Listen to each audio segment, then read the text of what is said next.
오늘 우리에게 주신 하나님의 말씀은 누가복음 11장 1절부터 13절의 말씀입니다. 신약성경 110쪽입니다. 누가복음 11장 1절부터 13절의 말씀을 드라마 바이블로 낭독합니다. 제11장. 예수께서 한 곳에서 기도하시고 마치심에 제자 중 하나가 여짜오되, 주여, 요한이 자기 제자들에게 기도를 가르친 것과 같이 우리에게도 가르쳐 주옵소서. 너희는 기도할 때 이렇게 하라. 아버지여, 이름이 거룩히 여김을 받으시오며 나라가 임하시오며 우리에게 날마다 일용할 양식을 주시옵고 우리가 우리에게 죄 지은 모든 사람을 용서하오니 우리 죄도 사하여 주시옵고 우리를 시험에 들게 하지 마시옵소서 하라. 너희 중에 누가 벗이 있는데 밤중에 그에게 가서 말하기를, 벗이여, 떡 3덩이를 내게 구워달라. 내 벗이 여행 중에 내게 왔으나 내가 먹일 것이 없노라 하면, 그가 안에서 대답하여 이르되, 나를 괴롭게 하지 말라. 문이 이미 닫혔고 아이들이 나와 함께 침실에 누웠으니 일어나 내게 줄 수가 없노라 하겠느냐. 내가 너희에게 말하노니 비록 벗됨으로 인하여서는 일어나서 주지 아니할지라도 그 간청함을 인하여 일어나 그 요구대로 주리라. 내가 또 너희에게 이르노니 구하라, 그러면 너희에게 주실 것이요, 찾으라, 그러면 찾아낼 것이요, 문을 두드리라, 그러면 너희에게 열릴 것이니 구하는 이마다 받을 것이요, 찾는 이는 찾아낼 것이요, 두드리는 이에게는 열릴 것이니라. 너희 중에 아버지 된 자로서 누가 아들이 생선을 달라 하는데 생선 대신에 뱀을 주며 알을 달라 하는데 전갈을 주겠느냐? 너희가 악할지라도 좋은 것을 자식에게 줄 줄 알거든 하물며 너희 하늘 아버지께서 구하는 자에게 성령을 주시지 않겠느냐? 샬롬, 평안하십니까? 오늘도 예배할 때 또 기도할 때 주시는 하나님의 말씀과 마음을 꼭 붙들기를 소망합니다. 듣기만 하는 자가 아니라 들은 대로 행하는 자가 되는 우리 모두가 되기를 축복합니다. 아멘. 오늘 주신 말씀을 살펴보겠습니다. 여러분, 오늘 본문은 어떤 내용입니까? 들으셔서 다 아시겠지만 기도에 대한 내용입니다. 기도. 신앙생활에서 정말 많이 강조되는 것인데 실제 기도 생활은 힘들기도 하고 막상 기도하려면 어떻게 기도할지 막막할 때가 있기도 합니다. 그러기에 오늘 본문에 나오는 제자처럼 우리는 기도에 대해 무지하거나 서툰 모습을 인정하고 기도를 배워야 합니다. 그래서 기도가 우리의 삶 속에서 자연스럽고 일상화가 되도록 해야 합니다. 예수님께서 오늘 본문을 통해 제자들에게 기도를 직접 가르치고 계신데 우리도 배우기를 원합니다. 뭐라고 말씀하시는지 이제부터 살펴보겠습니다. 주님이 가르쳐 주신 기도문에 들어가기 전에 1절 말씀을 제가 다시 읽어보겠습니다. 예수께서 한 곳에서 기도하시고 마치심에 제자 중 하나가 여짜오되, 주여, 요한이 자기 제자들에게 기도를 가르친 것 같이 우리에게도 가르쳐 주옵소서. 아멘. 이 구절에서 두 개의 내용을 여러분과 함께 나눠보겠습니다. 먼저 누가는 제일 먼저 예수님이 한 곳에서 기도를 하셨다고 알려주었습니다. 이미 말씀드렸지만 예수님은 우리에게 기도의 모범을 보여주신 분이십니다. 그러기에 자연스럽게 제자들이 우리 예수님이 기도하는 것을 보았고 주님은 기도하시는 분으로 인식하고 있고 그래서 그분께 기도를 어떻게 해야 하는지 질문해야지라는 생각까지 이어진 것입니다. 저는 아이를 키우는 부모님께 권면드리고 싶은 것이 있습니다. 자녀들에게 우리들이 기도하는 모습, 또 성경 읽는 모습을 의도적으로 보여줄 필요가 있습니다. 물론 보여주기식 엉터리 기도나 성경 읽기를 흉내내라는 말은 아닙니다. 그러나 저희들이 사는 집이 거의 대부분 아파트이기 때문에 가족들이 뭐 하는지를 보지 않아도 어렴풋이 다 알고 있습니다. 그래서 자연스럽게 부모들이 기도하는 모습을 자녀들에게 보이는 것이 교육적으로 매우 좋다라고 말씀드리는 것입니다. 그리고 출가한 자녀를 두신 분이시라면 자녀들에게 꼭 기도 제목을 물어보시고 내가 기도하고 있음을 말하시고 꼭 기도해 주시기 바랍니다. 이것은 정직하게 선한 영향력을 갖게 됩니다. 괜히 그들에게 기도 좀 하라고 말하면 잔소리처럼 들리지만 보여주고 실제 기도 제목을 알고 기도해 주는 것은 자녀에게 좋은 신앙교육임을 아시고 꼭 실천해 보시기를 권면드립니다. 두 번째, 예수님 당시의 랍비들이 기도를 자기 제자들에게 가르쳤습니다. 또 오늘 본문을 보면 세례 요한도 자기 제자들에게 기도를 가르쳤음을 알려주고 있습니다. 그래서 이렇게 스승이 가르쳐준 기도는 그들의 공동체를 묶어주어 강한 유대감을 느끼게 하는 수단이 되었습니다. 그러므로 주님이 가르쳐준 이 기도는 우리가 어떻게 기도할지를 알려줄 뿐만 아니라 예수 공동체가 한 목소리로 기도함으로 한 공동체임을 나타내주는 기도인 것입니다.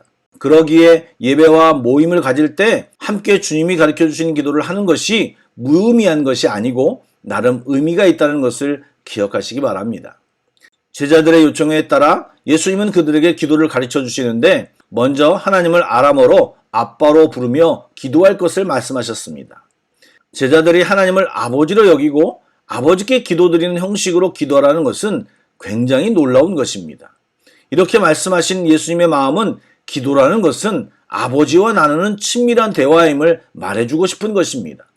그러므로 기도를 너무 어려워하거나 특별한 격식이 꼭 있어야 하는 것이 아님을 우리는 인식해야 합니다. 그리고 하나님의 이름이 모든 백성 가운데 거룩히 여겨지고 하나님의 나라가 오기를 기도하라고 하셨는데 이것은 하나님의 백성이 하나님 안에서 올바르게 잘 살아가기를 간구하는 것과 같은 말이고 하나님의 온전한 통치가 임하여 사단의 통치를 물러가게 하는 구원을 갈구하는 기도인 것입니다. 이어서 예수님이 구하도록 가르친 것이 무엇입니까? 일용할 양식을 위한 기도였습니다. 우리가 살아가는데 가장 기본적인 것조차 우리 스스로 공급할 수 없음을 인정하고 아버지 하나님께 온전히 의존해야 함을 말하고 있는 것입니다. 또 죄의 문제도 마찬가지입니다. 죄의 문제도 우리 스스로는 결코 해결할 수 없음을 인정하고 죄사함을 구해야 한다고 말씀하셨습니다. 우리 스스로는 유혹을 이길 수 없기 때문입니다. 육신적으로, 영적으로 우리는 하나님의 도우심 없이는 살 수 없습니다. 그러기에 기도를 꼭 해야 하는 것입니다. 그래서 여러분, 기도할 때 주님이 가르쳐 주신 이 기도의 내용을 넣어 기도하는 것이 정말 좋습니다. 이어서 예수님은 제자들에게 비유를 들어 기도의 자세를 교훈하셨습니다. 친구가 늦은 밤에 문을 두드리며 떡 얻기를 구하면 그 요청을 거절하지 못합니다. 그 이유는 그가 친구이기 때문이 아니라 끈질긴 요청 때문이라는 것입니다. 그렇다고 이 비유가 끈질기게 기도해서 하나님을 움직이라는 말이 아닙니다. 오히려 한두 번 기도하고 그만두지 말고 끈질기게 일관되게 기도하라는 권면입니다. 우리의 절실한 필요를 자각하고 끈질기게 진지하게 기도하여 하나님을 의지할 것을 말씀하고 계신 것입니다. 예수님은 끈질기고 일관된 기도를 강조하기 위해 우리가 잘 아는 말씀을 하십니다. 계속 구하고 찾고 문을 두드리라고 격려하십니다. 구하는 자에게 주실 것이요 찾는 자가 찾아낼 것이요 두드리는 자에게 열릴 것이라고 약속하셨습니다. 우리가 포기하지 않고 적극적으로 기도하며 하나님을 신뢰한다면 결국 우리는 응답을 경험할 것입니다. 너희가 전심으로 나를 찾고 찾으면 나를 만나리라고 주님이 말씀하셨음을 잊지 말고 기도하고 응답받는 경험을 하는 저와 우리 모두가 되기를 축복합니다. 아멘. 이어서 기도를 듣는 아버지의 마음에 대하여 말씀하십니다. 아들이 생선을 요구할 때 뱀을 주거나 알을 요구할 때 정갈을 줄 아버지가 없다고 말씀하셨습니다. 악한 사람도 자기 자식에게는 좋은 것을 주게 마련이라고 하시면서 하늘 아버지께서는 구하는 자에게 좋은 것을 주실 뿐만 아니라 성령을 주신다고 선언하셨습니다. 여기서 기본적인 메시지는 분명히 사랑하는 우리들에게 아버지께서 좋은 것으로 주실 것이라고 말씀하셨습니다. 그런데 여러분, 지금 말씀하시는 뉘앙스를 보십시오.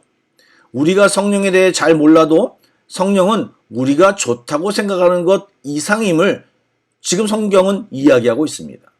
하나님은 구하는 자에게 좋은 것을 주실 뿐만 아니라 그거보다 더 좋은 성령을 주시는 분이십니다. 우리에게 독생자를 아끼지 않고 주신 분이 성령까지 주신다고 하십니다. 하나님은 당신의 전부를 우리에게 주신 분이시고 계속 주시는 분이십니다. 또한 다르게 말하면 하나님이 주시는 최고의 선물이 성령이라는 말씀입니다. 왜요? 성령은 우리 안에 계셔서 우리를 일어나게 하시고 기도하게 하시고 강하게 하시고 견디게 하고 능력을 받아 놀라운 일도 행할 수 있게 하기 때문입니다. 사랑하는 여러분, 기도해야 합니다. 그리고 약속하신 대로 이미 우리 안에 계신 성령이 우리를 충만히 다스리는 경험을 해야 합니다. 그리고 그 성령의 능력으로 또 기도하고 하나님의 함께 하심을 경험하고 사는 삶을 살아야 하는 것입니다. 그런 은혜가 우리 안에 충만하길 믿습니다. 아멘. 기도하겠습니다. 신실하신 주님, 저희들이 기도해야만 한다는 생각만 했지 실제 기도하지 않았음을 고백합니다. 주님, 기도하겠습니다. 최선을 다해 치열하게 기도하게 하여 주옵소서. 성령님께서 붙들어 주시옵소서. 욕심을 따라 기도하지 않게 하시고 영으로 기도하는 방법을 알게 하여 주시옵소서. 아버지여, 주의 이름이 거룩히 여김을 받으시오며 나라가 임하시오며 우리에게 일용할 양식을 주시옵고 우리가 우리에게 죄 지은 모든 사람을 용서하오니 우리의 죄도 사하여 주옵소서. 우리를 시험에 들게 하지 마옵소서. 예수님의 이름으로 기도드렸나이다. 아멘. 계속 찬양 한 곡을 묵상하시고 합심기도와 개인기도로 나아가겠습니다.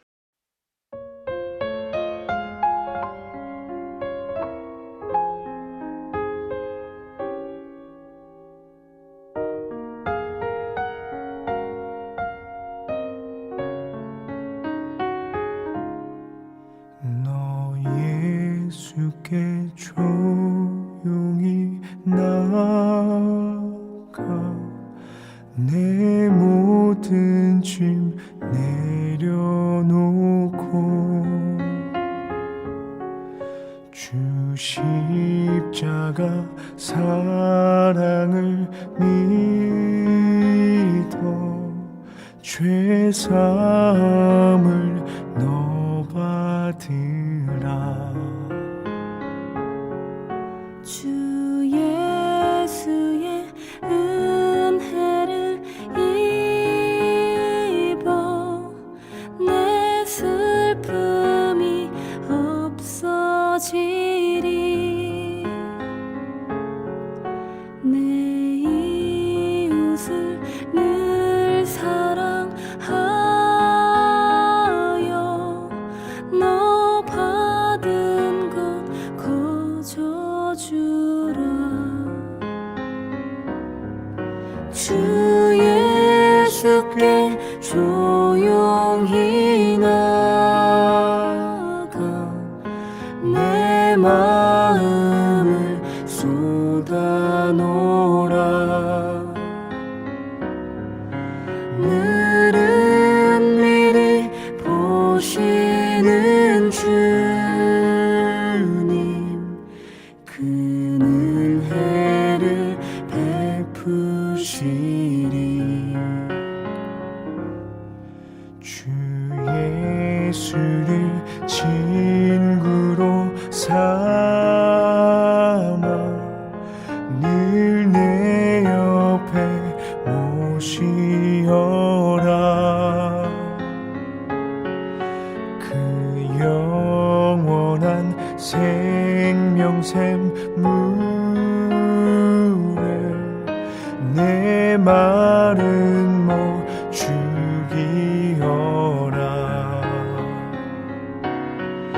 주 예수께 조용히 나가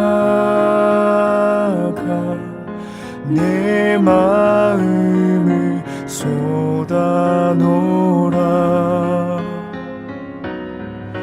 늘은 미리 보시는 주님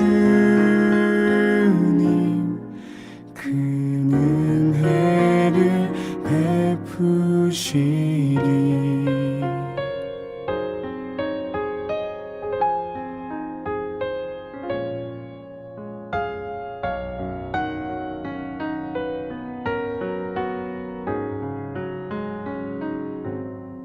너 주님과 사귀어 살면 새 생명이 넘치리라. 주 예수를 찾는 이 앞에 참 밝은 빛 비추어라.